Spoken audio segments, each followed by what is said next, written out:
Yeah, and then you go in the loft and you find these photographs, and they're so embarrassing that. Right, hi folks. Hi everybody, welcome to eModels live stream. Once again, it's a Monday, it's a bank holiday week this week, and once again, being a bank holiday, it's chucking it down out there. So no, it's not. It's actually 1 billion degrees and warm here. Well, it's warm where here. I am. It's warm where here, I but am, it's chucking it down. No, you see, this is the irony. We either get like nice weather apart from on bank holidays when you're not at work, or this year we've had miserable weather all the time, and now we've got a bank holiday. It's actually been really nice. All my plants outside are growing. My sweet corns and my peppers and my things are all doing nicely. Thank you very much. There's spiders everywhere. It's brilliant. Yeah, and they're as quick as they're growing, the slugs are eating them. Yeah, I'll tell you what, though, this summer we've got some massive garden spiders. I mean, huge. They're liking the weather. Yeah, do they fight with the slugs? No, they just kind of sit there. I often wonder if garden spiders ever come in. You never see them in your house. They never come in the house. They always stay in the garden. They're very well behaved. I don't like garden spiders. Well, good evening to you all anyway. And Scott Orkney said it's bloody horrible and cold in Orkney. So yes, it's that's Orkney. That's Orkney. That's how it is. You want to get cold and wet, go to Orkney. Yes. Yeah, so good evening. Right, who is in the room tonight? We did notice before that there was lots of people in the room long before we even started tonight, so it might take a little bit to get through. Gross Models was the first one in. Well done. Simon Callahan, T-20, so that must be 20 minutes, so he must have been in really early. I actually got a message from Simon from Chris at Gross Models saying, why isn't the chat open yet? It's like 8:05. Where are you? Because they like to get in the chat like an hour early. Yeah, like get the seats. Get the seats, get in early, get a seat by the get the sun kissed and the toffee poppets and the Cura. Yeah, that's it. Get a seat at the front so you can see what's happening, hear everything. You can get in early, but I'm still having my tea at that time. Gross Model said it's hot and sunny where he is. There's Alex Coutal. Simon and Gross are actually all talking between themselves until other people come in. Paul Stewart, there he is. Good evening, Paul. Simon O'Callaghan. Simon O'Callaghan. Callahan. Simon. Good evening, Simon. Phil Davis then takes up all the chat again, and Paul Stewart does. Yeah, no problem with that. Phil Davis, yeah, everybody's in. Everybody, the usual people are in, and if I stay up there too long, the chat goes on and we miss it. So Paul Stewart says, what did I have for tea? I had a very nice homemade steak and chicken and ham pie. Ha! Chris told me there'd be some kind of pie because you're northern. Being a northern lad, there's pie involved. Yeah, we have to eat pie up here, especially in this weather. It's pie day. Get yourself a pie. I did say I didn't know what you'd had for tea because I don't live in the same house. Yeah, it was chicken and ham pie. So yeah, homemade, lovely. My wife can cook. Hopefully not. I'm on a little bit out of focus. Oh, there we are. It's a bit better. Hopefully not model making chicken and ham. No, model making chicken is still around. She hasn't made much of an appearance this season, but she will. Don't worry, we'll get her in. Right, so what did everybody else have for tea? Anything nice? Anything good? Is it tea time where you are even? Yes. For my tea, I was dead lazy. I was in a rush, so I basically got a big bag of tagliatelle, and I got it's really filthy, nasty food. It was a tin of minced beef, a tin of Irish stew, and a tin of beef casserole. Stick it all in, get it in the pasta, mix it up, done. There you go. Laziness. I had very little time to do any proper cooking type nonsense, so it was stuff in a tin, in with the pasta, done. There you go. And for those people who don't know what tea is, that's a northern dinner. So, yes, dinner time, tea time. Up here we have tea. Down there you have dinner. Yeah, what's for me tea? What's for me tea? There's a fly in this room. You might see it whiz past the camera. It keeps buzzing my right ear. Paul Miller says, how's the U-boat coming on? It's coming on very well. It was coming on very well. It stopped. It stopped because I had a tiniest of tiny parts, and I was building the engine. It was going well the other day. I've got lots of bits put on it. You can't tell because they're so tiny, but there are lots of bits going on it. I was hoping that over the weekend I could have got a bit of a live stream going so you could all see where it was going. But then I had a tiniest of parts which are in here, and I won't even show you them because of blow away. I was holding it in my ever so fine tweezers, and it bing, lost it.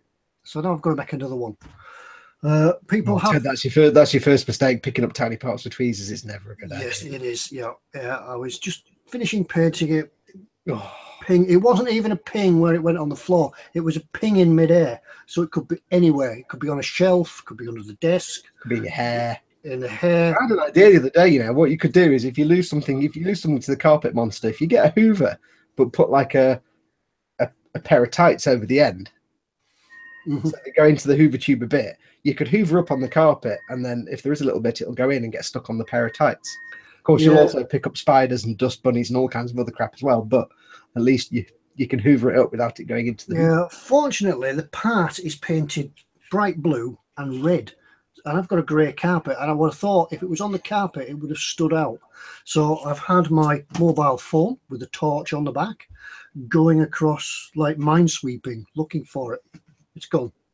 It's just gone. 3 years ago, I was outside making a Y-wing, and I lost a tiny little 1/72 scale R2D2. It was painted silver base coat, and it fell off the table onto a patio, which is just flagstones. There's nothing for anything to get lost in. It's just flagstones. I've never found it. No. Never, ever. Every time I got to the patio, it's like, oh, have a quick look. Yeah. Found it. It's bright silver on a stone, on a sort of sandy coloured patio. As Bob Bobbington said, we'll find it in a month. In a month's time, when I've done another one, when it's all glued and we're past that stage, I'll just suddenly look down and there it'll be. It'll be there. It'll be once you've given up hope and glued in the engine, and there's no longer at the point at which you can attach that part. If you find it later on, then you'll find it later on. So yeah, and it's always a part that you can't move on until you've got till you've got that piece in. You can't put the rest of it on. So it just came to a. You get to the stage where you think, I'm giving up. I'm going to get a cup of tea, or I'm going to leave the bench, and you walk away. You just got to walk away from the bench before anything else gets broke. You drop, you spill something. I did the worst though. I was doing a commission once, and I lost a part on a Gundam kit, and I lost this part, which was really obvious. You can't miss it. It's on the weapon for this Gundam, and it was a commission. So I'm like, oh god, I don't want to have to rebuy the kit. So I spent a day looking for it, couldn't find it. 3 days later, because I just kind of stopped and thought, right, I'll try and figure out how to replace it with something else.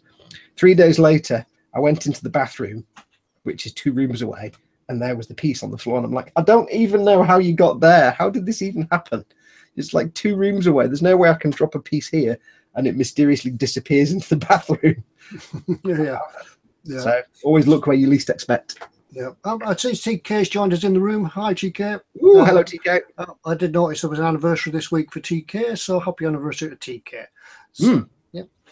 Right, where else are we? Who else is talking about things in the Boom Hut tonight? Don't forget, folks, if you have a question, just put the word question in capitals, or the whole question even in capitals, and we'll try and find it and try and spot it as the chat spins up, and we'll try and do our best to answer it. Yeah, we actually had a question before we went live from Philip Rhodes. He says, here's a query. In the early 1980s, I spotted a scale model of a modern US aircraft carrier, maybe bigger than 1/350.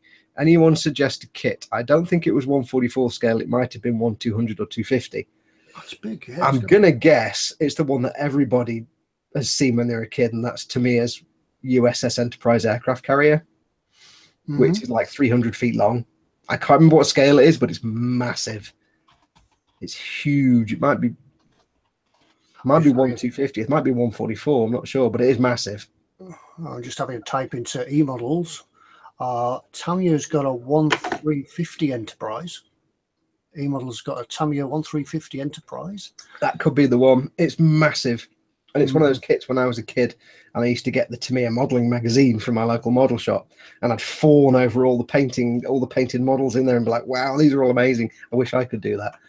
And this photograph of this aircraft carrier with all the Grumman interceptors and other things on the flight deck, and it'd be like, one day. No, I won't get that one day, but it could be that one. That's the one that most people remember from the childhood. I've got it up on the website, so I'll save that and we'll have a look at that shortly for what's in store. Oh, cool. So we'll do that. Was a good coincidence, then, wasn't it? Yeah, we'll do that one. Yeah. Right, let's come back. Sorry, I'm just out of the chat at the moment. Got you get myself back. Where am I? There we are. I'm having a quick look in the chat as well. Although the conversation may have already answered that because the conversation went up so fast that I don't know if there are any responses to that. Paul Stewart says he really wants that 1350 Enterprise, but can't justify 160 or whatever it is. It's a big kit. It's one of those kits. It's a big kit, but it's half the price of a Bandai Millennium Falcon, so that will make you feel better about it. Well, I just looked at the kit there. Well, as I say, we'll have a look at it again later on in the chat. But if that's the whole kit that's on the picture of on the box, there's a lot of kit. There's a lot of kit. I've seen people that have spent like years building it. And you can get accurization kits for it as well, for all the photo etch parts to just make it even more insanely detailed. But you get all the vehicle, all the planes, and all the helicopters and stuff. It's like, wow, how many times do you want to paint a Grumman Interceptor or an AWACS plane? It's like, I've painted 4 already. I can't do any more. Can you imagine the decals? Decals. That's a question. Yeah, that's a question as well. I'm sure TK would like them. There's probably billions of decals. Yeah. That was a question that came up before while we're on it. The question is, it was from, who did we say it was from? Chris Williams. What's correct? Is it decals or decals? Or decals? Decals. Decals. I personally prefer decal. It is from the French word. Let me find it. Hang on. It is from the French. Decal. Which is, it's a portmanteau of 2 French words. Decalcomania. Decalcomania is the English version, I'm reading Wikipedia, of the French word décalcomanie. So in French it's décal. But decal doesn't really work for me. I prefer decal. Decal sounds a bit up north. I'm going to put some decals on my model. I prefer decal. Like deconstruct and other words similar. But either is good. But I may growl if people say decal. Decals. Yeah, I think I've gone round. I used to say decals or decals. That's a northern thing. Yeah, but now I think I've got to decals. Yes, I think technically either is correct, but I will hate you people who say decal. I don't know why. It just makes me go, oh, it's decal. Yeah, or as I was saying in the chat, just call them stickers. No. Water-slide stickers. Oh. But that was my first foray into these guys. What do you call them again? Gumpler. That just has stickers. That's got stickers. Ted, you know that. Yeah. Yeah. Dave, where's the room gone? Just call them water slides. Yeah. Tamiya, there you are. There's Paul Stewart. He's there again. Tamiya or Tamiya. Tamiya. You can't type them the same way. And you know what you mean, Paul. Tamiya or Tamiya. Tamiya. Yeah. I believe it is actually Tamiya. Yeah. No, I used to call it Tamiya, but then I think I learned it off you. It was Is it Tamiya? I think it's Tamiya. Tamiya is good, but Tamiya isn't correct. It's a guy's name. So it's probably actually in Japanese. It's probably much quicker. So like Tamiya or something like that. So this is going better. This is getting worse now. Potato or potato? Never mind. Let's move on. Chips. Yeah, let's call it chips. Right. If you want to go real deep, you could get into bat, barm, or oven bottom. Balm or oven bottom. Balm or oven bottom. When I was doing a boat course in Northumbria, I said, "Can I have a chip bun, please?" "A what?" "Can I have a chip bun?" "A what?" "You mean a chip balm?" Aye, yeah. I was about to say it's chip bun. A bun is a cake. For those outside the UK, you know, like you get a hot dog in a bun. There's a hot dog bun. It's in different parts of the UK. It's called different things. So here where I am, it's called a balm cake. Whereas up where Ted's called, it's just called dark magic or some mysterious nonsense because he lives in the Stone Age or something up in Cumbria. It's a bun. It's a bun. I don't know, but yes, there's different names. We've just set off a whole chain event of comments in the. Matthew Birtle says bread cake. That's just wrong. Bread cake. It's a bread, but it's not a cake. Let's just move on, Ted, before this dissolves. Can we have any questions, please? Can we have some questions? Yes, bring us some questions. A couple of people say, I know that we do. We do ask for the silly questions, and the silly questions do get answered, as well as the technical questions. Dan One says he was raised on BAPS, so BAPS it will be. Good man. Yeah, that opens a whole new can of worms. But we'll move on from that. I would say BAPS, but when you put chips in it, it's a chip balm. Balm cake, chip balm, chip balm, chip balm, chip balm, chip butty. Proper Northwest chip balm. There you go. Chip butty. Matthew Biddle says it's not a cob either. No, I don't call it a cob. Cob. Yeah. Ron Mack said he had a question, but we missed it. So he says, let me find it. Hang on, that's Paul Stewart asking Tamir or Tamir. I hope it was a sentence. Yeah. Oh, there we go. I asked about photo-etched earlier. Hang on, but Scott answered it, so no need. Okay, so I'll try and find it. Is that a question? He had a question earlier, but what's the Japanese one that Tamir? Oh no, hang on. You've asked a few questions there, Ron. Can you put your question up again, Ron? Because it'll take us forever to find it. RC Models says we missed this question again. It wasn't even talking about chips that did it. Yes. Ron, if you can post that up again, because it'll just take us forever to find it. In the meantime, RJC Model says, question, I want to start scratch making figures, any sizes. What's the best way to start? That's a whole specialized sort of genre of model making. That's sculpting more than anything else. That's sculpting, yeah.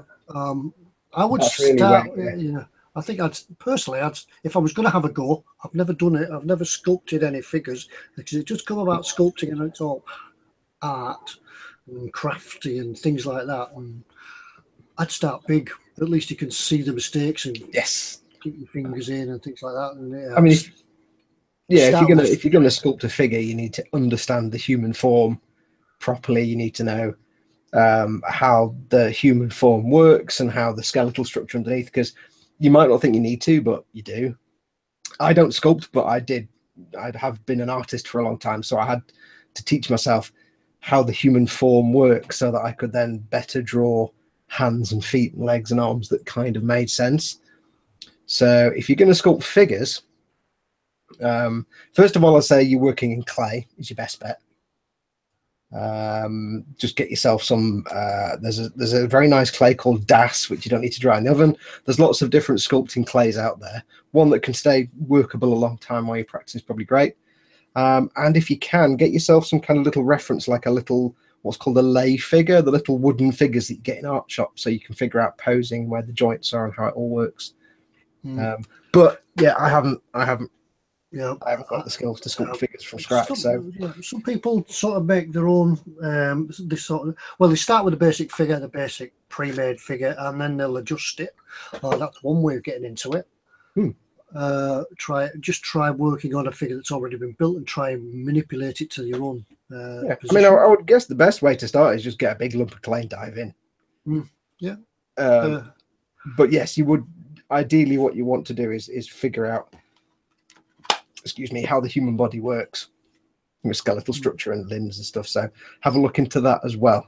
It's not just a case of getting the clay and whapping it into a figure, because if you get the appreciation of the structure of the inside of the body, you can make sure that the arms look the right length and the head is the right size compared to the top of the leg, and everything's in proportion. Just have fun with it. It's one of those things that will take a long time. I know a few model makers who can sculpt figures, and I just sit there and I'm like, because it's a dark art to me and I have no idea.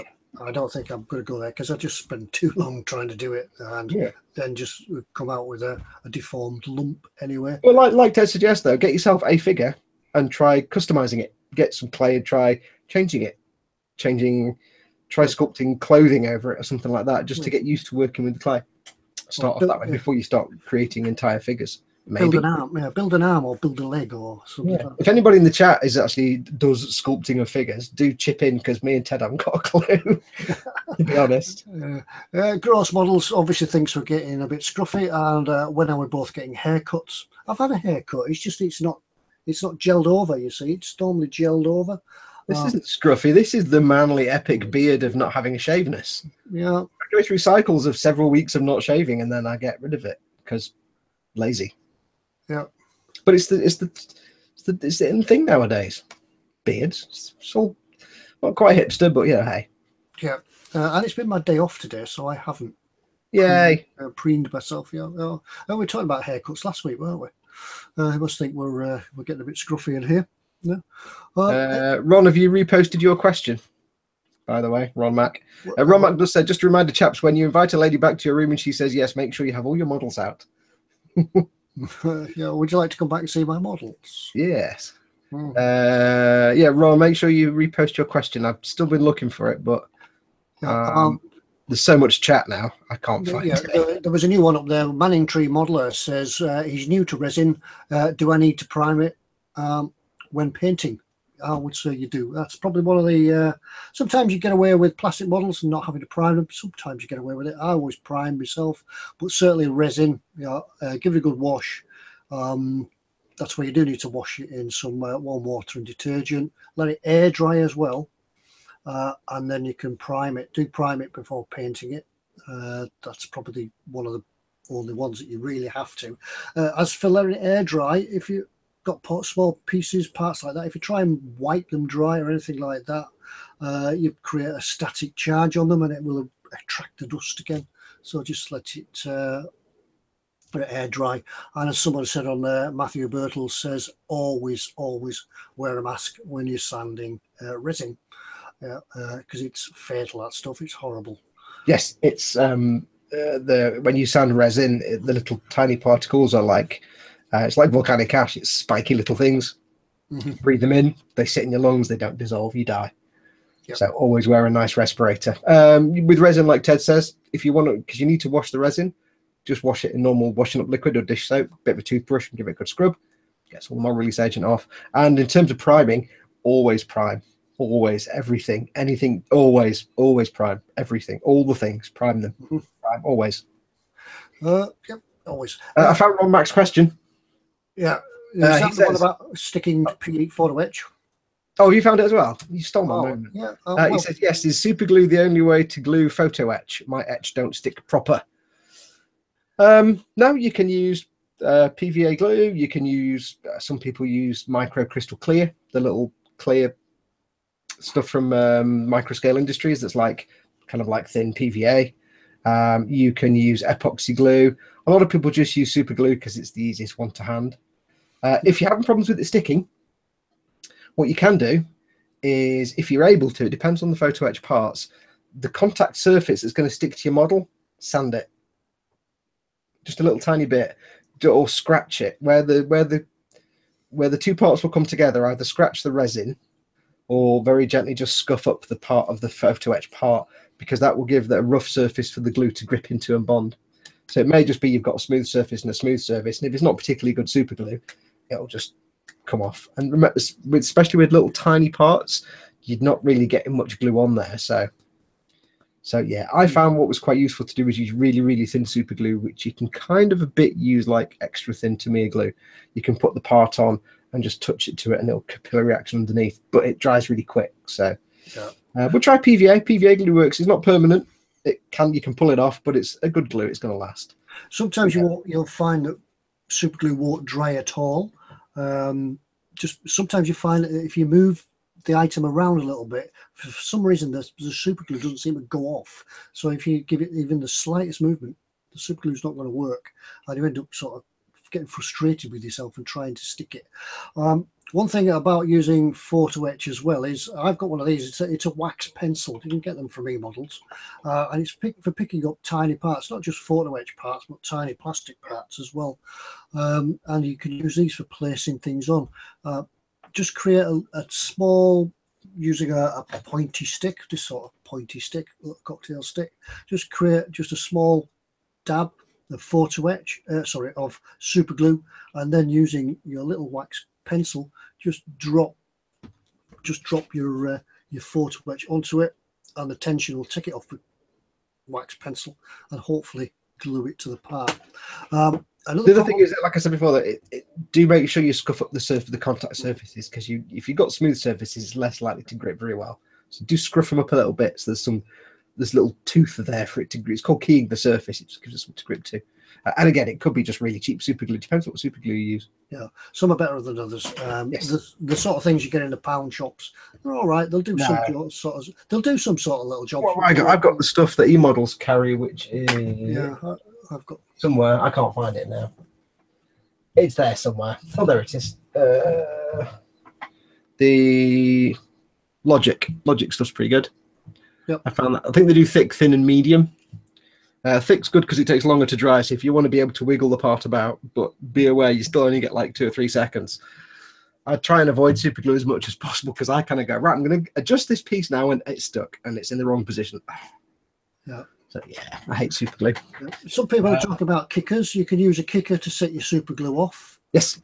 But you've got to be aware that you need to really clean that up because it does have a reaction to with your paint sometime. Yes, don't spray kicker if the model has been painted. It will trash your paint job potentially. You know, sometimes you can get away if you've really got a really fine atomizer. Is give it a blast with water because super glue reacts with moisture and sometimes just water or even your breath will send it off. If it's a good super glue, the moisture sets it off. So, you can increase the bond of your super glue by adding some I always get this wrong now. Talcum powder? Is it talcum powder or is it no baking soda? yeah. But that's really that fly's flying around in here now. That's often when you've got 2 big pieces and you want to have a really good grip. You add some baking soda, I think, into it, and it does an exothermic reaction and makes the bond even stronger. It's a little tiny photo etch part. That's probably not an option. Alan from Northwest Modeler says, "I never stuck photo etch. Went for a Siggy instead." Agreed. I hate photo etch. Phil Rose there mentions UV reactive glue. I have seen it. I've never used it. I've seen it. I've never seen a good review for it. Every review I've seen for it has said it's kind of crap. Yeah, maybe it's just a gimmick. Yeah. Could it be just a gimmick? I don't know. I've never seen a good review for UV activated super glues. They're generally not that great. Yeah, so that's that. So I'll have a look, see if there's any more questions. In the meantime, what have you been up to this week? I didn't ask you right at the start. We always start with that, don't we? Just practicing names. Hello. Oh, hello. Oh, it's Siri talking to me. Are you asking Siri questions as well? Siri, hey Siri. Yeah, I'm waiting for the answers to come up on here, and then I'm asking Siri. At least none of us has got any kind of a Google device. Otherwise, we'd just be like, "Hey Google, what? Hey Google." In fact, we could just get 2 Google things, Alexas, whatever they're called, just to have the whole conversation. We could just go off and have a cup of tea. Yeah, set them off going. Yes. Have I any more? Yeah. So what have you been up to this week? This week I have been mostly. I was a little bit poorly for a chunk of the week, which wasn't great. Yes, I've been playing for Fallout 4 because I've totally fallen back into Fallout 4. But I've also been cracking on with the Master Chief, which you might be able to see down there. I've been doing some dry brushing and metal dry brushing and stuff. Working on the next episode of that build. So, but other than that, usual. I've been stuck doing a lot of real life stuff as well. So not a massive amount of time at the bench, but a bit more than the week before.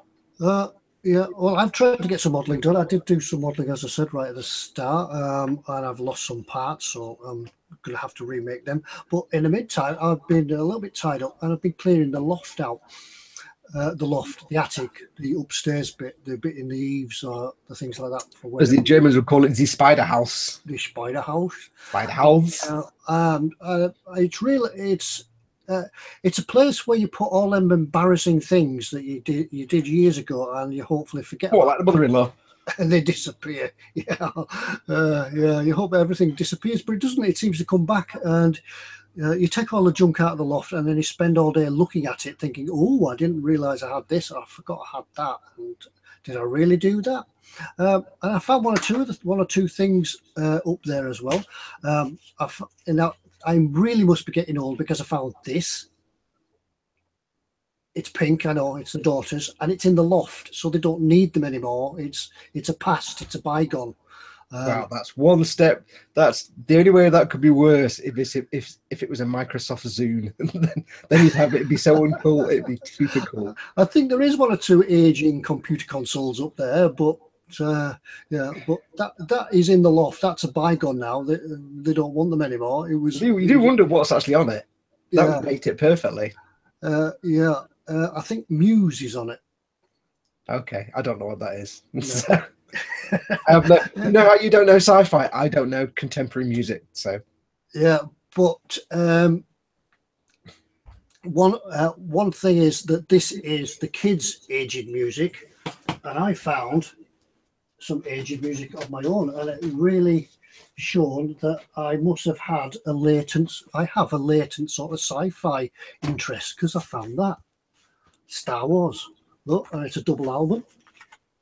It's the double album with all the original pictures in it. Everybody could use them for reference if they want to send me lots of money. There's going to be at least one person in the chat or watching this that has no idea what you're holding up. Yeah, I said to the guy, CD or a cassette even. Yeah, explain what it is for those amongst us who. This is the mini CD of the time. Yeah, and look, it's even got a poster. It includes a special 4-color poster. Four colors. Four colors. Not 1, not 12. Not 12, but 4. Yeah, it's here. I've even got the poster, and it's. I suppose it's like a bit of a.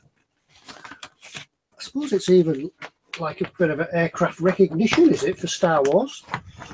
Yeah. Oh, that's an epic poster. Somebody has actually pointed out in the chat that's probably worth a fair bit of money, that album. I wouldn't know. I actually forgot I had it. Yeah, count color. I'm sure there's more than 4 colors in there, but that's a 4-color poster. Yeah, somebody said if it's in good condition, it might actually be worth something. Yeah.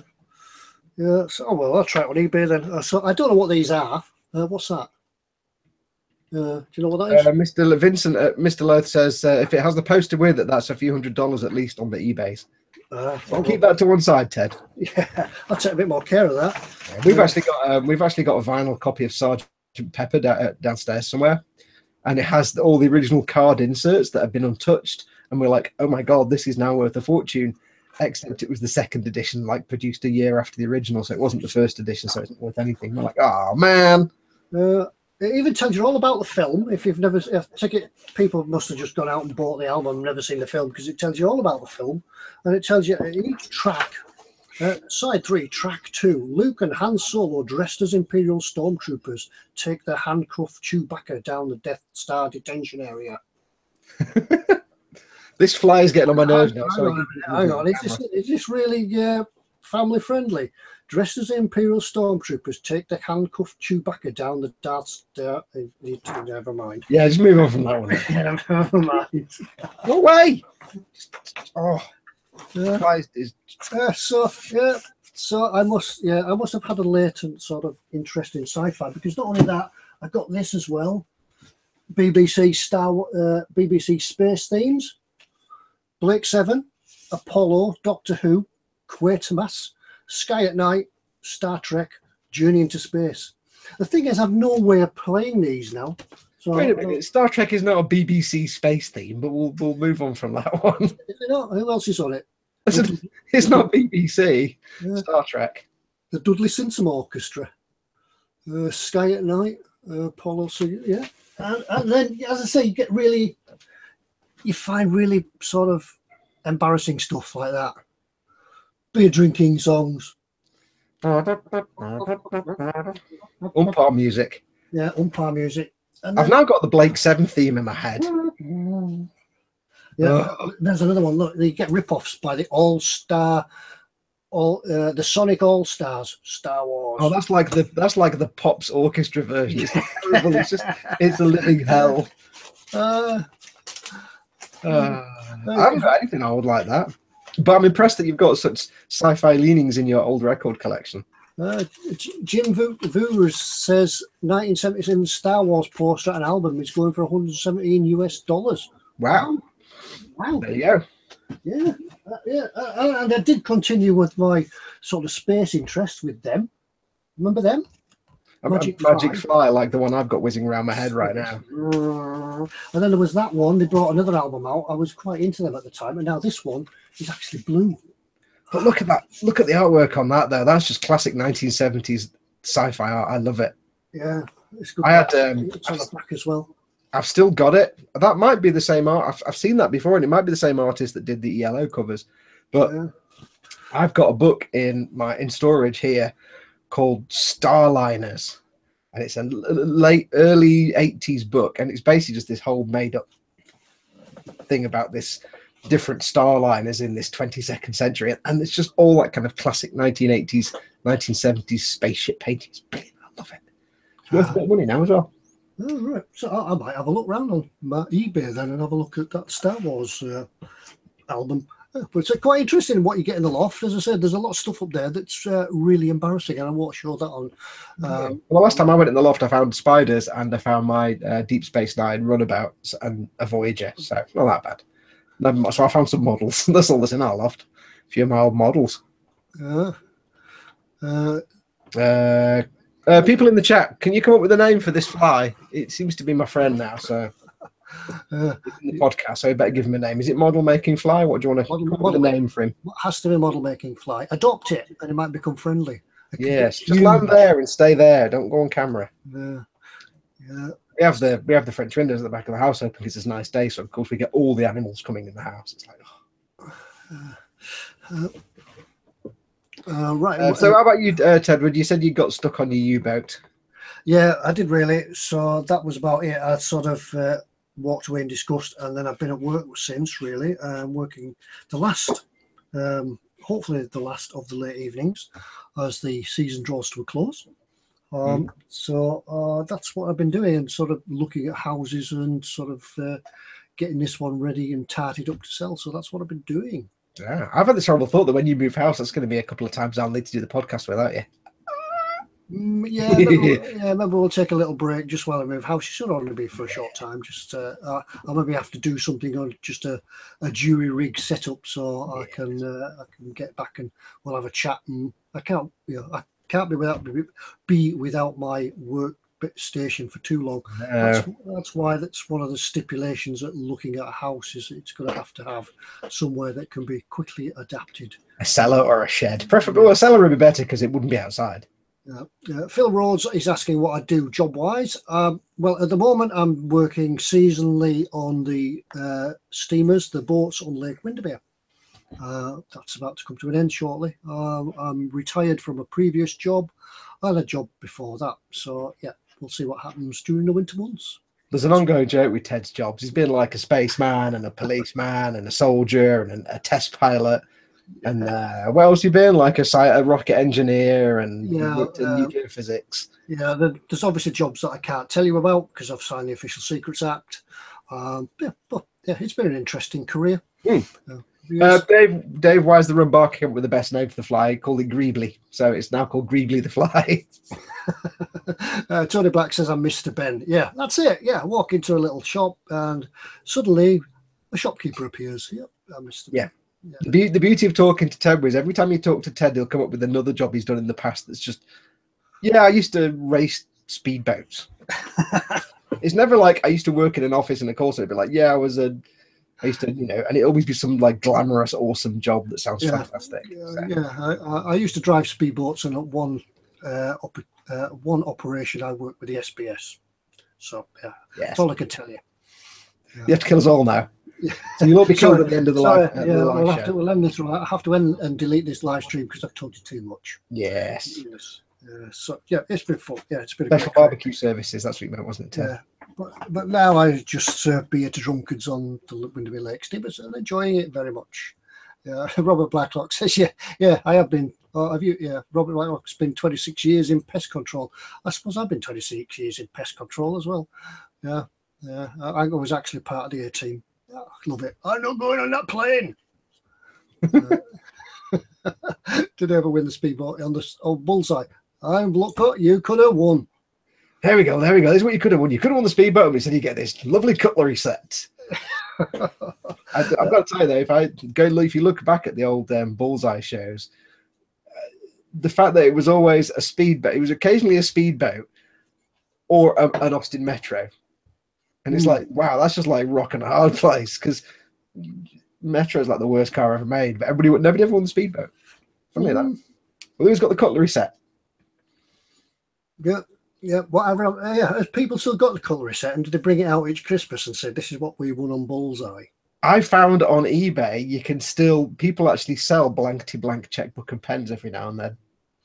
You can buy, people do sell them. I nearly bought one once just for giggles. Can you get a dusty bin as well? Probably. Dusty Bin. And what was the other one that used to give away? Blanket back chipbook pen, Dusty Bin. What did they give them? No, it's gone. It's gone. Whatever I was thinking of is gone now. But yes, apparently I looked up blank chapbook and pens, but they were all Lily Savage ones. I'm like, no, I want the proper Terry Wogan jobs. Yeah. Apparently Lily Savage ones you don't pay much for those, but Terry Wogan ones you can pay a lot of money for. So. Anyway, we digress. What is any more questions out there? Yes, we're not done any model making in this show tonight at all. Should we go and have a look at what's in store? I might get everybody's brain cells working again about what's in store and things like that, about models and things like that. So right, I'll lock it onto me. I will do a screen share by hopefully pressing the right button. Yeah, don't press the wrong button. That ends in tears. Crackerjack, Ron Mac says Crackerjack. What did they give 5 to 5, it's Fridays. Crackerjack! Crackerjack pencil, wasn't it? That's what he got. That's what he got on there. What was the thing with crush a grape and carrying all the stuff in your arms? Was that Crackerjack? That was Crackerjack. Stewpot, whatever his name was. Right, I've got a screen share. Share the screen and go over to here. And there's the eModels homepage. Sorry, it seems to have stuck itself on there, but never mind. We'll have a look at that. The Hobby Boss 148 Sukhoi SU17UM3 Fitter G. I absolutely know nothing about this because I haven't been able to research it because it's just popped on. So he didn't choose that one. Yeah, that's it. It's a Russian jet fighter. It's a Russian jet fighter. I think. I'm going to guess. Lots of decals. TK would like those. Yeah, lots of them. Well, actually, no, he wouldn't because that's not enough for TK. He needs at least 4 sheets. I haven't got any tiny ones. Gives some nice colour call-outs for some nice camouflage colours. It reminds me of a Lightning, but only a little bit. Yeah, it does a bit. I think it's that nose section.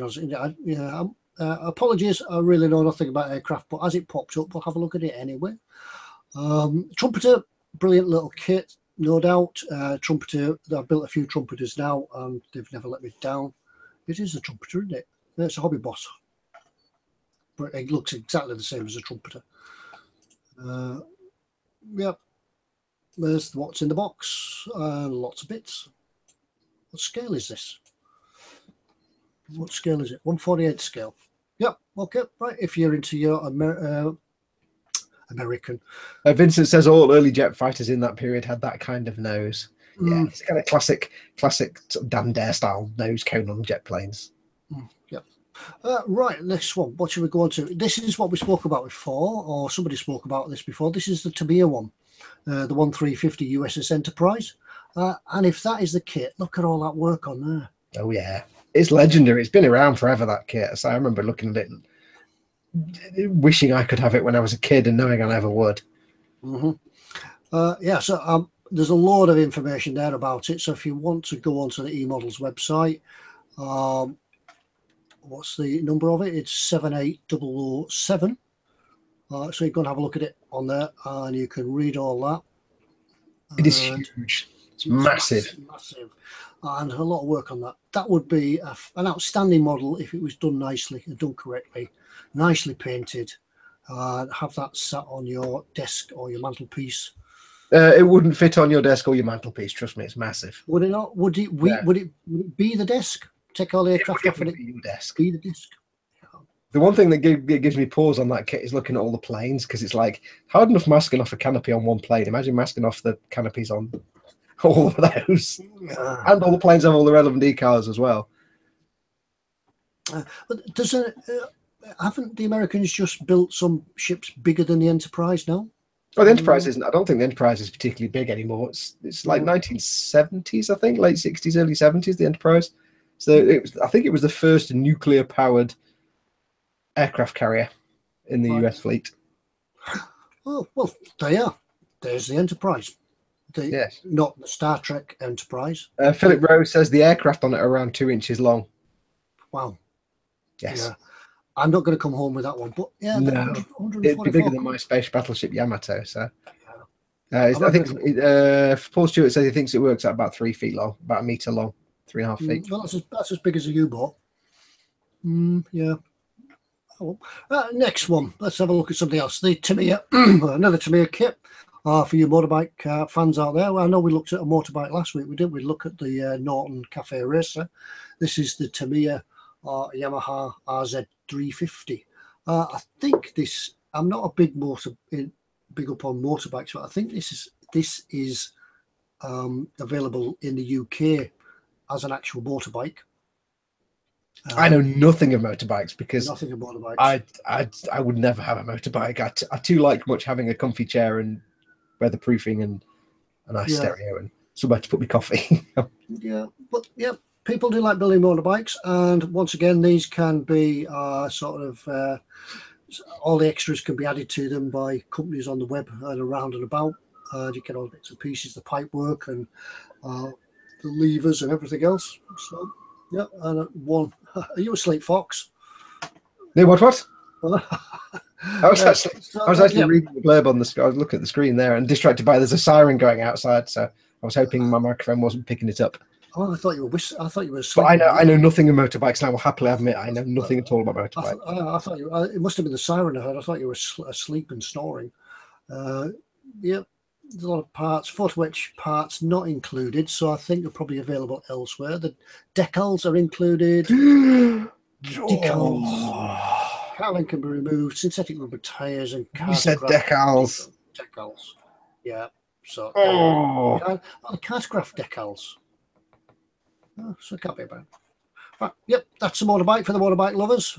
2 wheels good, 4 wheels much better. Yeah, this is an unusual one. I did see a bit of a chat going on online in one of the forums about a Tiger recovery vehicle. Now, whether they were referring to this one, I'll try and pronounce it, the Burger Panzer Tiger. Well, they wouldn't say Tiger, I suppose. Burger Panzer Tiger. Borgvard. Mit Borgvard for Aus FA Heavy Demolition. I think that's heavy demolition. I think that's it's kind of half English, half German. That's quite endearing. I just thought I'd pick this one out because it looked a bit unusual for the armor lovers and things out there. 1/35 scale. We could go with a nice diorama with a broken down vehicle, not necessarily a tank, but just something broken down. I think that is the demolition vehicle that they used to ram full of explosives and drive them towards the enemy. I'm sure you guys, I can't see the chat, but I'm sure you guys out there might know a bit more about it than I do. Yes, I'm a little confused as to what the little thing is actually for. I don't actually know. I'm guessing seeing as the tank seems to have some kind of crane attachment on it. Yeah, some kind of funkiness going on there. It was very interesting. Yeah, some sort of breakdown recovery. Right, we'll have a look at a few cars. This is the 65 Mustang. And I detailed one of these and they are gorgeous. Yeah, I think that any American police film, any American film must always have had a Mustang in it. Yeah, you can't beat. Of all the Mustangs, the 65. I've worked on a couple of those and yeah, they are nice cars. Fortunately, in this country, when you see them, they're usually in really bad condition, apart from 1 or 2 I worked on, which are in beautiful condition. But yeah, I suppose when they're over in America, in California and places like that, they haven't got the humidity to make them rust. But I think most people over here that actually own them just don't know how to look after them, so they're just sheds, which you just weep when you see it. You see, I met a guy who brought one in for detailing, but he'd kind of painted it himself with a big brush. Oh dear. I was like, we're not even going to touch that because go away. Bye. Well, this is the one by AMT. It says on the box 135 scale, but it says in the right. That's just 1/32 scale, Ted. 1/32. Even more confusing. Even more confusing. It says on the box 1/32 scale. It says on the right up it's 1/25. So you'd have to double check that. I believe it would be the 1/25 scale. I'll go off the box art, to be honest. Yeah. The box art looks quite nice. It looks like hand drawn, not a photograph. I like the sort of retro look of the actual artwork as well, and the font and the wording and the text. Yeah. You've covered it up. There you go. There we go. It's just got that kind of, it looks like an album cover, bizarrely. Yeah. So yeah, have a go at that one if you like your cars. Do what you can with that. Oh, we've got another one. I think we've got another car, haven't we? A bit of a race hot rod type car, which is the Ford Galaxy. Now you see how this spelled Galaxy. Yes, Galaxy. It's a big old sedan. It's, you know, like in the 70s we had the Ford Zephyr. It's like the American version of it's like an American equivalent of the Ford Galaxy. It's big old, as it says there, 7-litre. 7-litre. Yeah, they could be really, really souped up to race. Yeah. But again, the old Ford Galaxies, it's the sort of classic old. I love me some muscle cars. And some big old 70s. Modern day American cars, boring. Just not interesting at all. 70s and late 60s, they knew how to design cars. Let's put it that way. Yeah, Go on, sorry. They would probably have to make it 7-litre to drag the amount of metalwork along the road. Yeah. Vincent says, Ted, that's a NASCAR original when they were still real cars instead of real car lookalikes. NASCAR, that's what I was thinking. I was trying to think of the word. Yeah. So yeah, that's a number on it. Yep. So that would. But yeah, I mean, nobody designs nice looking cars like the Americans did in the 60s and 70s. We got close with the Ford Capri, almost, but it was a terrible car. But we almost got there, but then we just became dead bland. But modern American cars, No, it says they're a hard top, so there must have been a soft top version available of that. And that must have been yeah, there were. That must have been awesome. Yeah, there were. What do they call them? I can't remember what the Americans call them now, but yeah, they had like the soft tops or the removable tops. Yeah, brilliant. Yeah, nice little car, nice meaty. We've looked at a few of these 1/25 scale kits. Yeah. Robert Blaylock says, "Pure steel. Pity the modern car that strikes it. Or pity anything that kits." That kind of big, massive engine block will just plow through a building. Yeah, keep going out the other side. Vincent says, Fox, the 911 is a product of the 60s, that original first-gen Targa. Yeah, but we're talking about American muscle cars. There's nothing that compares really to that American styling in the the 60s and 70s when muscle cars were the thing. Is that kind of styling doesn't exist anymore. They try to relaunch them now, and it's like, no, the modern Dodge Charger, boring. Yeah. It's just like, I think with today's cars is they've got to comply with so many regulations and crash cells and safety cells and crumple zones and things like that. They can't design them along the same lines as these anymore. Like, well, that's certainly true, but you only have to look at any American car to realise that the Americans have lost the ability to design nice cars. There's no such thing as a nice American car nowadays. Yeah, it's just not. They're ugly. They're horrible. Yes, but as Chris Gross Model says, yes, aerodynamics have killed design and a lot of regulations and stuff, but still, the Americans don't know how to design cars.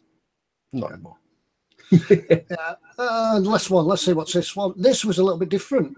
We thought was the Supermarine Spitfire Mark 5B float plane.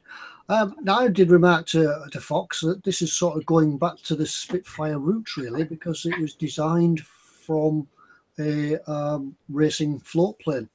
Some of you may have seen it in history books and video film archives of it when it was blue and things like that. And Fox couldn't remember any of that. Well, I did have a vague memory about the origins of the Spitfire. In the back of my head, I vaguely remembered that the guy that designed it was kind of into racing planes and racing float planes and things like that, but I need like a little vague memory. Yeah, I'm probably thinking this one was probably the one that flew off ships, not aircraft carriers as such, but launched them on a ramp at the middle of the ship on a not Corvette, that'd be too small, sort of cruisers and things like that. That's what I'm thinking this one's come from. But 1/24 scale is quite big. It's a trumpeter one as well. I mean, let's just be honest here, Ted. Of all the planes ever made, Spitfire is the best one. No arguments. Yep, you've got to build a Spitfire. Spitfire is just the best plane in the world. So one with the floats as well. Yeah, awesome. Be different. Yeah, be different. Build a Spitfire, but make it different. This is a chance to do that. Yeah. Yeah, nice. Alan's from Northwest Modeler says Destroyer. It probably what? Yeah, I think it was Destroyers that had like the launch wraps, wasn't it? Yeah, I wouldn't be anything smaller than a destroyer. But, Yeah. Destroyers, cruisers, things like that. Yeah. Yes. Yeah. So that's where I'm thinking that's come from, because obviously it couldn't run along a runway. Yeah, but it's something very unusual. It's you don't see a lot of people making that particular subject. I certainly didn't know there was a floatplane version, so it's not something you see very often. Tony Black says it needs a sharp mouth. Yes. Yes. Could do. Yeah, could do. Yeah. Right. That's what's in store this week. I'll try and find. By the way, Robert Blaylock says, as an American, I can tell you that American cars suck. I am vindicated. That's right. Yeah. Okay, we've had it confirmed. Yes, the Americans are on side. Greebly is flying around again. He's doing his circuits. You're a bit out of focus there, dear. I'm out of focus again, aren't I? Oh, you've gone all blurry. I've gone all blurry. I've unlocked it off you as well. There we go. How's that? Should be back to normal now. Is it locked to you still, or is it not? Should be locked to you. Yeah, coming as well. Covers you. Right. Well, we're up to an hour already. Oh, well, I've lost track of where we're up to now. I'm sure that everybody.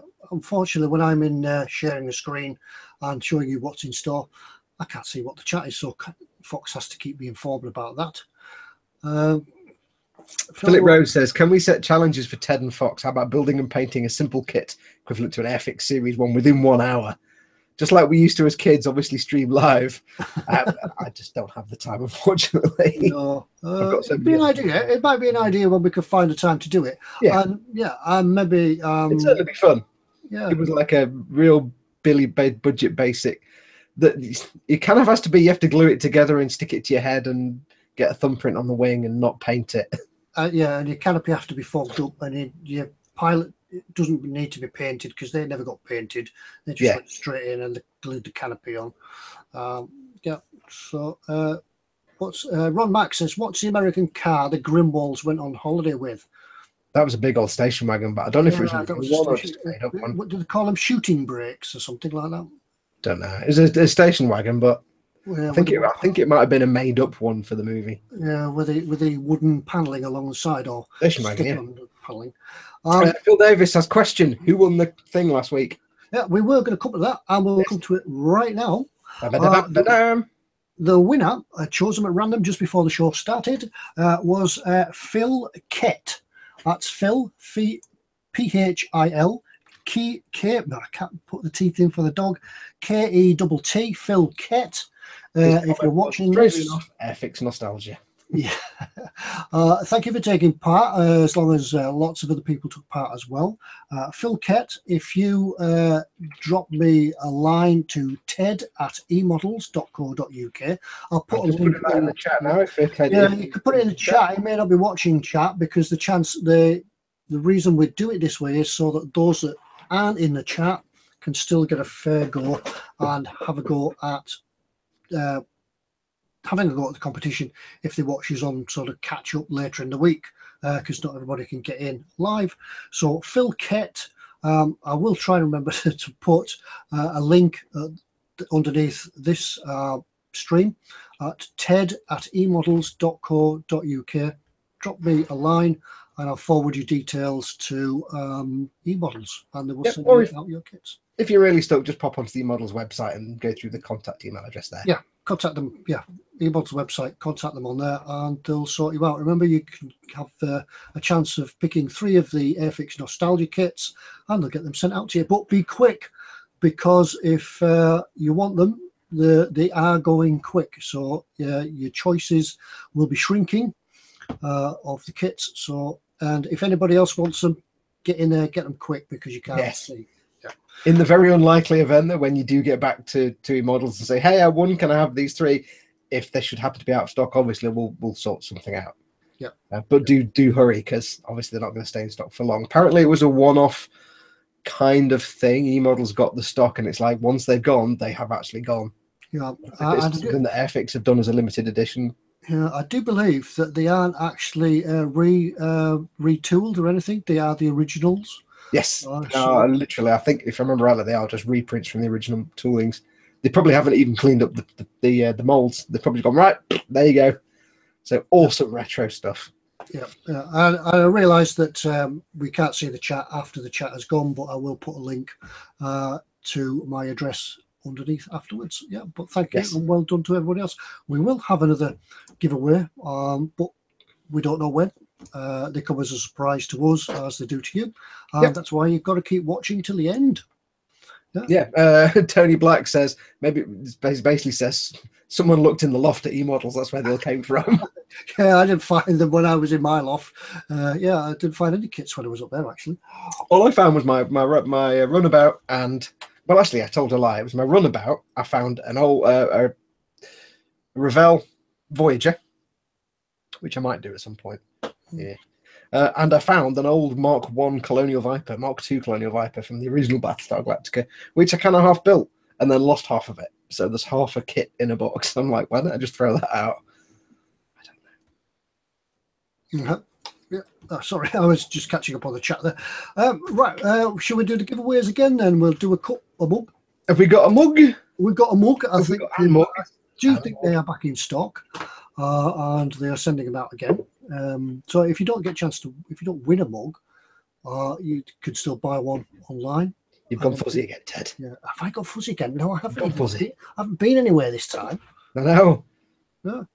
Right. Question for an eModels mug. Don't answer it till they say go. And do remember, if you already have a mug and you don't want another one, but you know the answer to the question, don't answer the question to give somebody else a chance. But you're more than welcome to have another go and answer the question. Yeah. Tony Black says his mug got broken, so he's in it again. Tony, super glue. Cherish it and prize it, and only cover it in paint when you clean your paintbrushes. Yeah, super glue. Super glue. You have, that's where super glue comes in handy. Yeah. But, anyway, I've got to think of a question now, so you can win an eModels mug. Yes. Right. Like similar to the question to last week. Remember, I've got a packet of crisps, unfortunately. You can't answer it until we say go. Short time ago, I showed you a vinyl album, and inside that vinyl album was a vinyl record. What colour was it? Go. Gross Models answered too early. Yes, you answered before we even asked the question. Unfortunate there, Chris, but never mind. I remember it's the first one on our screen. Shadowlands scale model says blue. There is Shadowlands scale models. Thank you very much. Send me your address to ted@emodels.co.uk. There you go. It's in the chat again for you. Thank you very much. Feebles is he's getting more friendly. He was hanging around the camera a minute ago. Yeah. So there we go. Yeah. So Gross Models, you were right, but you were just too early. You answered before we'd actually asked the question. That's never going to help. Paul Stewart says, question, how the flipping hell do you get pigments to stick to a vertical surface? Dead easy. Make sure it's matte varnished. Yeah, make sure it's matte varnished. Try and turn the surface so it's horizontal. Yes. And do it that way. Or you can just touch it on with some pigment fixer or XA 20 thinners, something like that, and just touch it on and build it up. Do it that way. Yes, if you're using Tamiya pastels, that's that easy because they're kind of sticky anyway. If you're using stuff like the AK or the ammo powders, which aren't by themselves particularly adhesive, then what I would tend to do is you get yourself your brush, make sure it's an old knackered brush like that, and I'll get the powder on it.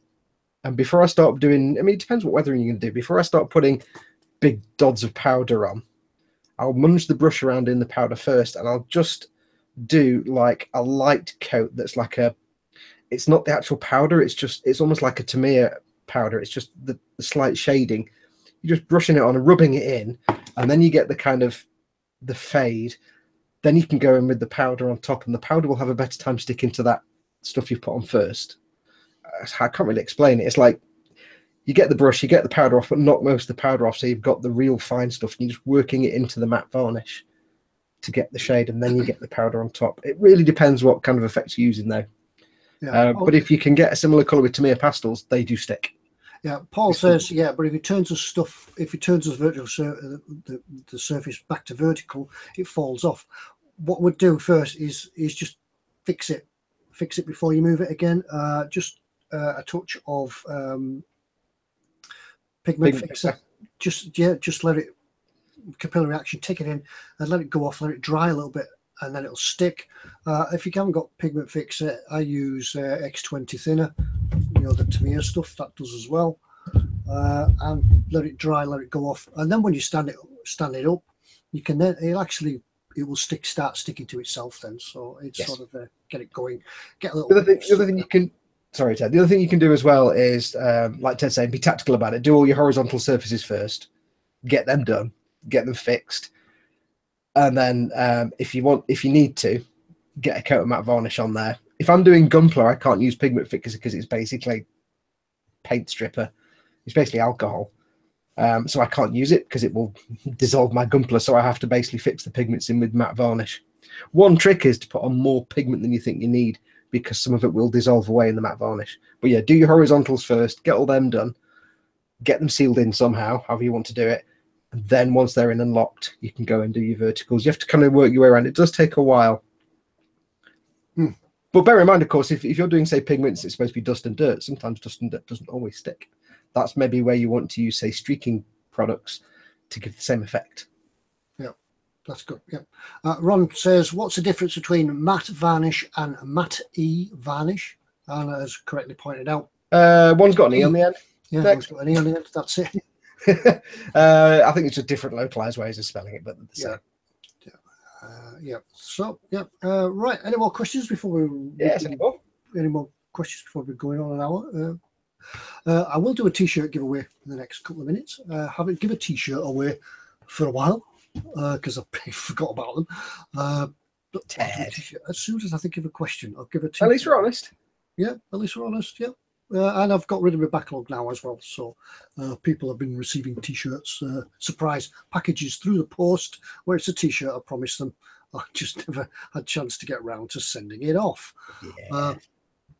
Right, I'll have to think of a question now. Do we get any question by the emails or anything else? No, there's nothing come through. There's no messages from above today. Max says, can he have a 5 times extra large T-shirt? XXXX. I've only got XXL. Yeah, I've only got XXL. I'm trying to think of it. That's too many pies. A Star Wars question. No. What are we doing here? What are we doing? You've lost me now. We're giving away a T-shirt. Oh, what size is it? What size is it? Have we got a fixed size now? Yeah, XXL, and I think we've got. I think we've got one medium left, but we never know. Yeah. You just have to take pot look. What we've got one medium and one XL. Yeah. Right. Have you got a question? I'm trying to think of a question now. Let's do a Star Wars question. Oh, no, because some people might not know Star Wars, bizarrely enough. Believe it or not, there are people that don't know Star Wars. Fill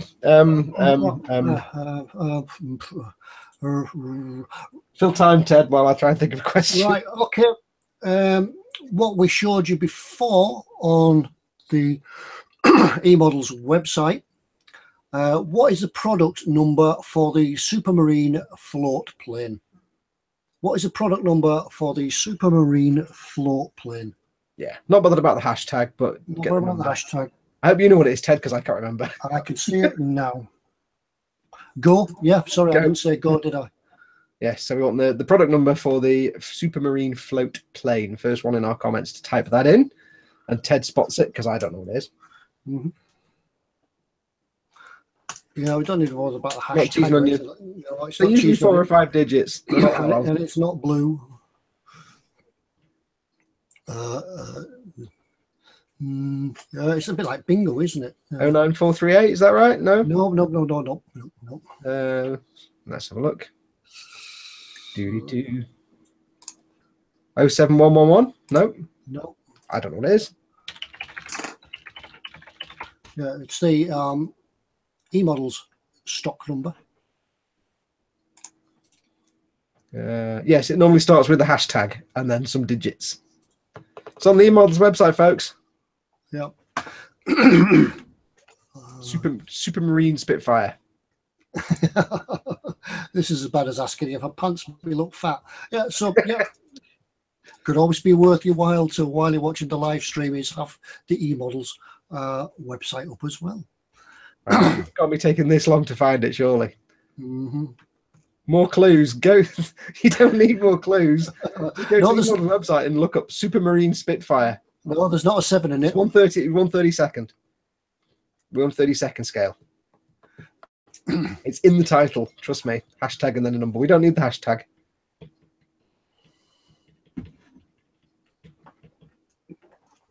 No, not that one. No, that one. Not 84141. No. Wow. Have we got a lot of Spitfires in stock, do you think? They're all going through all of them. I think I found this one as well. No, not 72096. Wow, they must have a lot of... No, not 8282. They must have a lot of different ones in stock. If you just... It's the eModels now have a fancy search. So if you just put floatplane in the search box, it will find it for you. Look, you know what, Ted? I was looking at the wrong damn one. Good God. I'm just as bad.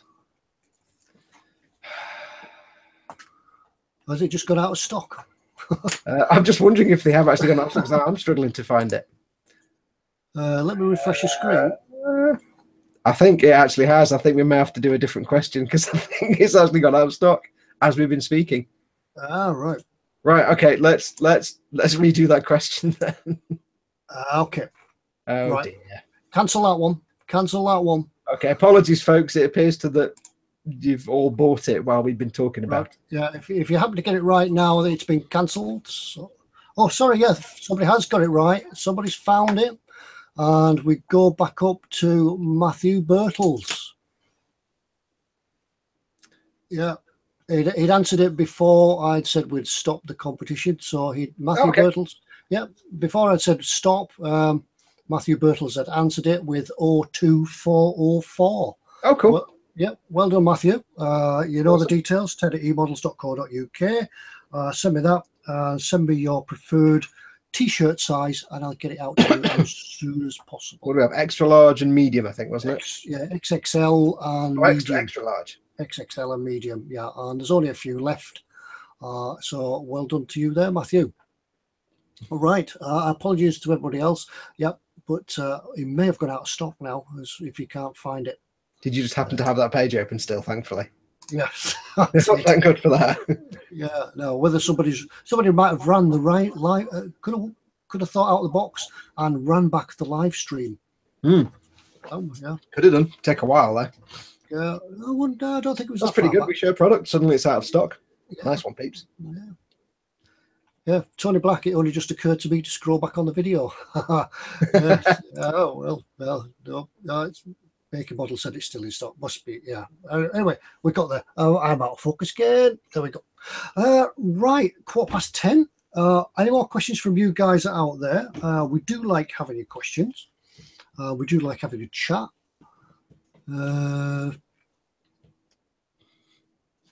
I'm just having a look, see if anything else has come through. Anything come through on the emails? John.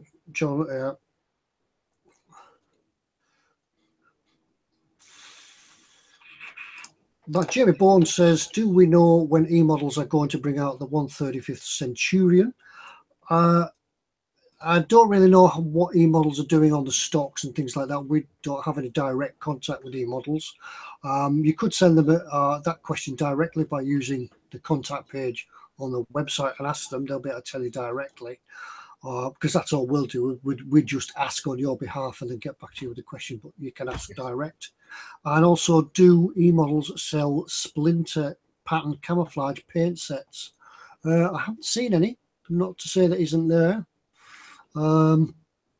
Ask them the question again. Yeah, there is a contact page on the eModels website. Contact us, a little pop-up box. You fill in a few questions and then your question to them, and they'll get back to you as soon as they can. Just so everybody knows that Supermarine Spitfire kit is now back in stock again. Oh, right. So maybe it just temporarily went offline and out of stock, but it's in stock. 02, what was it? 02404. It's now back in stock. So if you were looking at getting one, it's there. Bang, there you go. So maybe just some people are having trouble finding it, but it's there anyway. Yes. Gross Models says, "Do I want some spicy noodles?" Oh, the answer is yes, Chris. He does. Even if he says no, send him some. Yes, he does. Any I tips? want to see Ted eat spicy noodles. Yeah. Nicholas Eriksson, any questions on working with resin? Any tips on working with resin models? If you missed the first part, Nicholas, wear a mask. Sometimes I've even seen people sort of when they're filing or rubbing the models down, they actually do it underwater if they haven't got a mask. Just stops the dust escaping. Prime it, clean it. Glue it together with super glue. That's the best thing it goes together with, or 2-part epoxy. That goes the best with that. And just take your time. And just after that, once it's all cleaned up and ready to paint, just treat it like your plastic model. Yeah. One thing we mentioned earlier on that a lot of people don't know is when you do glue 2 parts together, score the contact surfaces. So just do not have them smooth, because resin can be quite smooth. Scratch into them with a blade or something, just gouging bits that aren't going to be seen. Gouging some little scratches, so they've got a contact surface that can give the glue something to grip to. And always wear a mask when you're sanding or filing. Respirator mask, or just that stuff will do you no good if you breathe it in. Trust me. Yeah. I think with resin, you can actually just use. Is it right? They can just use the ordinary dust. Yes. You don't need a full half. You don't need a full half mask. You can get away with particle mask. You can actually get away with normal dust masks because it's the particulates. It's not vapors. Yeah. Like the paints. Alan at Northwest Modeler says, "Clean it, prime it." Ted, you said prime it, clean it. Oh, sorry, did I? Right. Yeah, the other way around. Just clean it, prime it, and you can clean it with normal washing up liquid or dish soap. Just do what I said, but do it the other way around. Yeah. Yes, clean it first, then prime it. Always prime. Yeah, prime it. Yeah, prime it. Yes, Mr. Loft says metal wire adds stiffness to joints. Yes, if you've got 2 parts you want to stick together, super glue can fail after certain times. So if you can, pin it, drill some holes, get little metal, brass or steel or whatever you want, little pins, just to give it something. So 2 pieces go together, have got metal bars in there to hold it together, especially if it's a figure or something like that. Otherwise, super glue can fail. Right. Shadowland scale models. John says, "Do we use a punch set?" No, I can't say I've used a punch. Do you mean like for doing rivets and things like that? I've never used one. No, I never had reason to. I do need to make a circle shape for the light on the end of the assault rifle. That would be handy if I had a punch set to make a circle, but I haven't. So I'll have to just sand one into a circle shape. Yeah. So right. Right. Time to pack up, I think, and go do. I think I'll have a go at this, making this spare part that I've lost, and then I can get back onto this build. I'll do that before I finish for the evening. Is it a major spare part, or is it just like a tiny little bit that nobody will ever notice, like a little greeble of some sort? Yeah, I think it's a noticeable spare part. It's a noticeable part. It's like a drive shaft or something. No, it's a little. Oh, you can't see it on here. You can't see it. It's a little sort of valve on the front of the engine, but because it's on the front of the engine, it would look like it's missing. It would look like something missing. Robert Blaylock says Ted used a punch set to make belt buckles on the MRAP. Did I? I think you did, actually. I can't. I'll have to go and look at the video. I can't remember. So you've actually got something that you forgot you had. Yeah, thank you for that, Robert. Glad to see that somebody's watching the video. So he's not had his gin. He's not had his glass of gin. I need a glass of gin. Yeah. Did I? I can't remember. I think you did, actually. I can't remember how I made them belt buckles now. I remember cutting them out, but I can't remember punching them out. Right. Yeah. Oh, yes, I did. For the center, for the circle punch, for the circle on the center. The little punch releases, didn't you? The little thing. Yeah, that was right. I made loads of them. Yeah, that was. Of course, I did. Yes, you did. You've even got a punch set that you forgot about. I'll let you off, Ted, but if you start going about buzz I think what I did, I used a sharpened piece of brass tube, if that's right, if I remember rightly. Got a piece of tube the right size, just made a little chisel edge on it right the way around and punched the plastic out there. Yeah, I think that's how I did it. Mr. Loft says if I can get a separate PE set for the engine, that might contain PE replacements for the part you're missing. It's only one piece. I'm sure if I pinch the part that I need from somewhere else, it might be less noticeable from somewhere else. Gross Models does say don't put the others on either, then they won't miss it. Yeah. In reality, it's probably some little part that nobody's ever going to notice isn't there, but you'll know it's not there. I'll know it's not there. Matty's Metal Detecting South Wales. That's a fine name, isn't it? Question, Ted Fox. In my very new to this hobby, slowly building up model tools, etc., I've just been given a dental compressor. Would it be any good for airbrushing? I think it'd be all right. Depends what pressure it pumps out before it's regulated. Yeah, as long as you can ideally vary the pressure, or the pressure is somewhere between 15 and 20 psi. If it's not adjustable, then you should be all right. You just need to make sure you get a hose with the right bit on the end for your airbrush, but that's just an airbrush air hose. But if it's got variable pressure, you tend to work between sort of 15 to 20 psi. Well, so let's say between 12 and 25 max for most applications anyway. So as long as you can get in those pressures, you might be all right. My first compressor had no variability. It was just on or off, and I did fine. Yeah, I would think that a dental compressor is going to give out good air pressure basics without it being regulated. Yeah, so if you can find the right regulator, go on it. Yeah, it will be all right. Making Model says as long as you put a regulator on it, any compressor is good. Yeah, that's about right. Yeah, but give it a go. If you got it for nothing, what's lost by giving it a try? Yeah, the only thing to watch for is you get compressors with and without air tanks. The only real difference is a lot of compressors that don't come with an air tank, they tend to have not always a stable air supply. So instead of the air just going out the end, it'll kind of go, it'll be like pulsed. So if you're able to hook your airbrush up to it, just get some water in the airbrush or even some paint and just try it, press it, and see if you get a nice constant flow of paint, or if you get a sputter like a.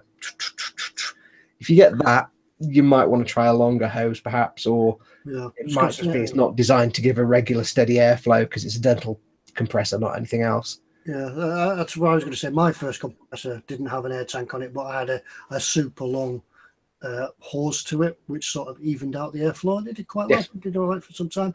Eventually it burnt out, then I went to eModels, got another one. Yeah, stick a regulator on it, stick your airbrush on it. Yeah. What have you got to lose? It was free anyway. What have you got to lose? Yeah. If it doesn't work, you've got yourself an airbrush hose and you've got yourself a regulator, so you just go and get a compressor. Yeah, brilliant. Join the dots. Yeah, and don't drill your teeth. Yep. Yeah, and if you know the dentist, it's always good for getting dental burrs and things off a dentist if he's giving you a compressor. Yeah. Interdental tools for cleaning your airbrush. Little interdental brushes. Yep. Matthew Bittle says, don't drill your teeth. Yeah. Matty's Metal Detecting South Wales says, thanks guys, it has a regulator on it. There you go. Yeah, well, there you go. Give it a go. Why not? What have you got to lose? Yeah. All right. No more questions come in from the tubes. Any last word from the dove from above? Nothing from him today. It is bank holiday, so I guess he's having a lie down. A lie down at the bar? Yes, probably. On the boat. Right, hang on a minute. I thought I was. I'm being buzzed by greebles. You just settle down and just land somewhere and stay there. People are trying to watch. Greebles the fly. That's our new model making fly.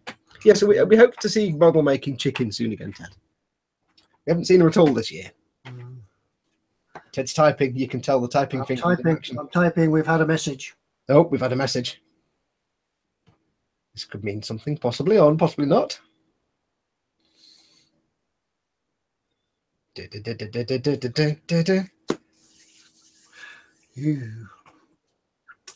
appears, yeah. Right, what's the word from the dove from above, Tedward? The word is good. Oh, the word is good. Now, this is why we say, folks, it's always good to stick around to the very end of the live stream, because we never know what's going to happen in terms of stuff. So, yep, that's why you've got to wait till the end, and it's a bank holiday. Yeah. We need to check something. We're just double checking something here. Apologies for this hiatus while we don't Gross Model says Dora. Robert Blaylock says, this is the best use of my Monday lunch breaks ever. Man, it's like 11 o'clock at night here. Half 10. Yes, we're just seeing if something's possible. So don't go anywhere. I know some people have already left this evening. It's like, don't, you're going to miss out. But then again, it might be one you can go back and answer later.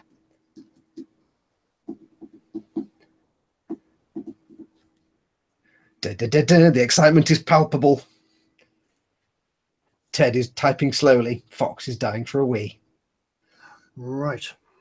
I think we're ready. How are we doing, Ted? Right. I need to check something's in stock.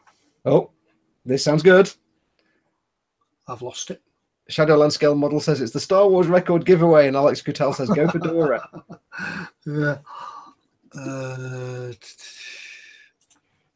I'm going to make a guess. I think I know what this might be.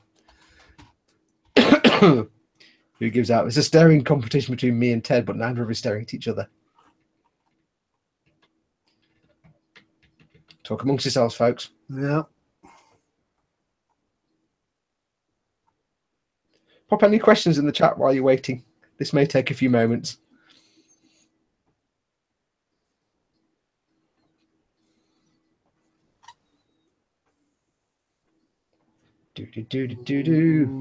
Backstep says suspense.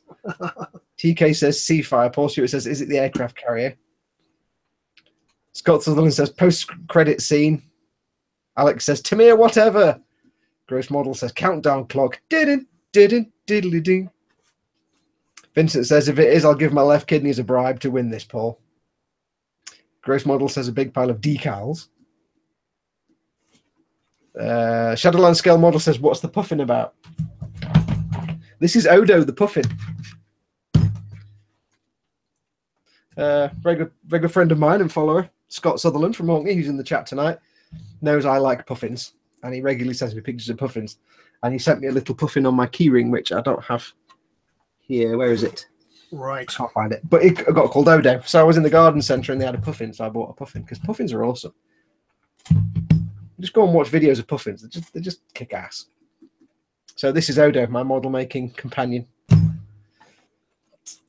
That explanation makes as much sense as any other explanation I can give you, basically. Gross Model says, yeah, Scott Sutherland says the puffin is my fault, lol. Gross Model says about 10 inches. Don't want to know. Mr. Vincent says half of a Mark II Viper.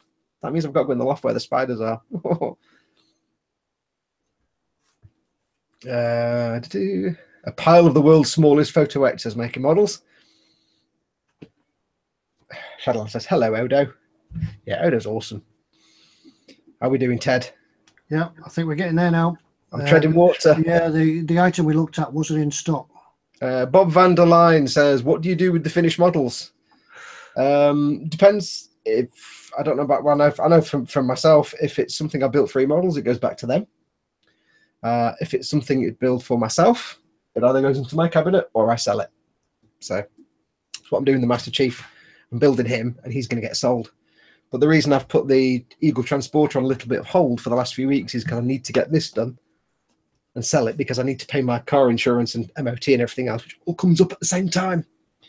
So it's a bit of a mad rush to get him done so I can get him sold and put a little bit of money in my account, then I can crack on back with the Eagle. But eModels kits go straight back to them when they're done into their display cabinets. Some I can't bear to part with, but some I'll sell. And I think Ted's basically the same. eModel stuff goes back to them. I'll answer for Ted because he's sticking out his tongue and thinking. They either go onto his shelf or he sells them. I used to do commissions. I don't do them anymore.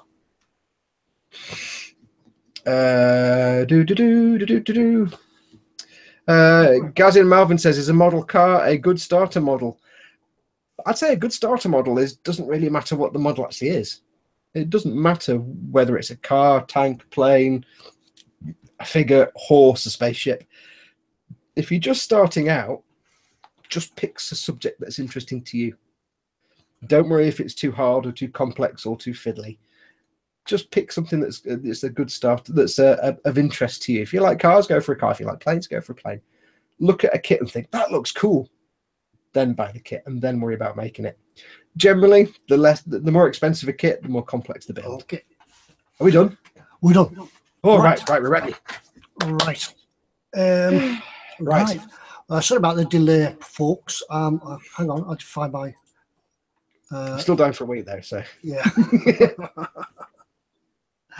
Right, we've had a word from he who must be obeyed, the dove from above, the governor, the boss. Yeah, and we're going to do a nice giveaway. Oh, this is why you need to stay to the end of the video. Yeah, we had a, sorry about the delay. Just took a little bit of finding one that was in stock. Yes. But we're about to do it, and this one will be the same as last time. It will be comments on the video, comment below the video. So if you are watching this at a later date and not just at the live stream, it gives you a chance as well to take part. Right, here it is, and I'll go and screen share with you without. I don't know what this is, so without pressing the button to stop the live stream. Yep, and make sure it's locked to you. Oh yeah, make sure it's locked to me.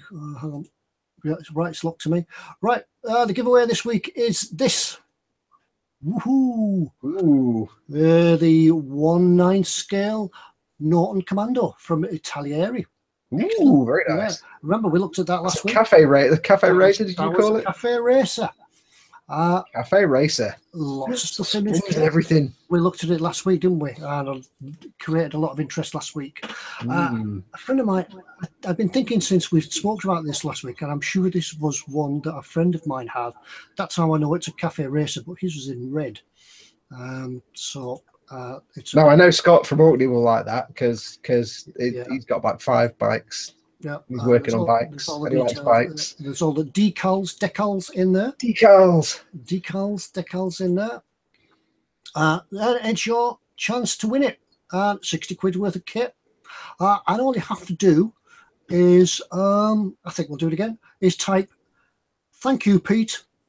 Thank you, Pete, mate. Thank you, Pete, mate. Okay. I will type it in the chat for you. Thank you, Pete, mate. Yeah. Again, you don't need to worry about the explanation. Oh, I can't get my words out. Exclamation mark on the end.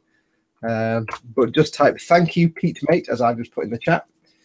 Put that as a comment. Now, when we do a live stream, the video won't be actually on YouTube for about 10 or 15 minutes after we finish broadcasting. So wait till the stream is finished. Give it about 5 or 10 minutes. Go and find it on the eModels YouTube page and add the comment to that video. Not in this chat. Don't type it in the chat because that goes away when we finish streaming. Go and add it as a comment, like a normal YouTube comment, about 15-20 minutes after we finish streaming. Go and add your comment, and again next week we'll pull one out of all the comments at random, and that person will win this kit. So give it 10 or 15 minutes after we finished. Go to the eModels YouTube page, find this video. It should be on the front, and just put the comment on this video. Yep. But don't do it now because you can't do it now, and don't put it in the chat. So brilliant. Everybody just put thank you, Pete, mate, in the comments. It's like, no, don't do it in the chat. But yeah, well, we know. Yeah, that's it. We know Pete's watching, so thank you, Pete, mate. Yes. So, well, yeah, thank you, Pete, mate. Nice one. This is why it's worth staying to the end, folks, because we never know when the governor, he who must be obeyed, may drop in and say, "Hey, give this thing away, please." Yeah, right. It's always worth it. I say I do know a few people left in advance, so you might want to let them know to come back. But this will be up. Once the video's up, people can, if you're watching this not live, you can add your comment to the video anytime up to, we'll do the draw next Monday before we go live on the stream. So you've got a week to put the comment on. So just go ahead and do it. That way, everybody can have a chance to win, not just people that watch the live stream. And also, do you remember when somebody made a comment earlier about doing a 1 hour live build? We could do that. Wait, what? Wait, what? Yeah, we could do. We could do that from the boss. Oh, okay, we could do that. It'll only take an hour. We could do it in some.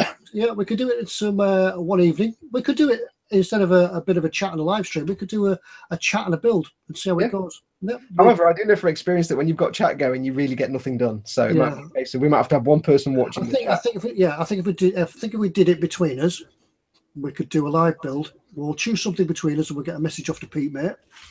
We'll do something, an FX starter kit, something like that. We'll get it built and painted. Remember, you can't use airbrushes. You've got to use the brush and paint that come in the kit. Yeah, especially when it comes to little pots of acrylic paint. Oh man, that's just torture. That should be interesting. Actually, we could actually get, if we get a third person in, they can kind of look at the chat and stuff, and we can do our bit, and the third person can be kind of the host. Yeah, we'll sort out the logistics and the technologies and things. We'll get one of them done at some point. We'll have a look. We'll do a quick, instead of a chat for an evening, we'll do a live build. Should we do that? Yes. They're all kind of typing the word drip and talking about waterfalls in the chat because they know I'm down for a week. Right. Dave says, keep Fox talking, giggle. You need a little goes under the go under the bench. People don't need to try and imagine what happens below the camera. Right, we'll better call it a night then, and we will go away and work out some logistics of doing a build, and we're giving things away as well. So thank you everybody. It's been a great evening. Lots of chat, lots of questions going on, bit of nostalgia. I'm going to go away and I'm going to try and. Has anybody got a gramophone? Gramophone? That's how old I am. Has anybody got a record player? You know, I tell you what though, Ted, vinyl is actually making a big comeback. It's good. Sounds good. It's actually making a bit. I was watching a thing the other day about a company that's just started up in the last 3 years, actually making vinyl, making records, and they're doing really well because it's actually really, really popular. Yeah, it always sounds good on vinyl. Right, time to go. Yeah, don't forget to go and put your comment on, but give it 15 minutes or so for this video to go live on the eModels YouTube webpage. Don't comment on the stream, it won't work. Yeah, we need to do all our back end stuff as well. And yes, so give it 5 or 10 minutes, go and find this video, then put your comment down, and you may win that Cafe Racer. Yeah, I don't know. Right, why is it called the cafe? We could talk about age, come on for ages, but we'll do it all next week. We'll do it again. Thank you, everybody. Thank you, everybody, and see you all next week. So goodbye. Good night. And is it your turn to press the button, or is it my turn to press the button? No, it's your turn to press the button. Bam, Kate. Oh, it's my turn to press the button. Hang on.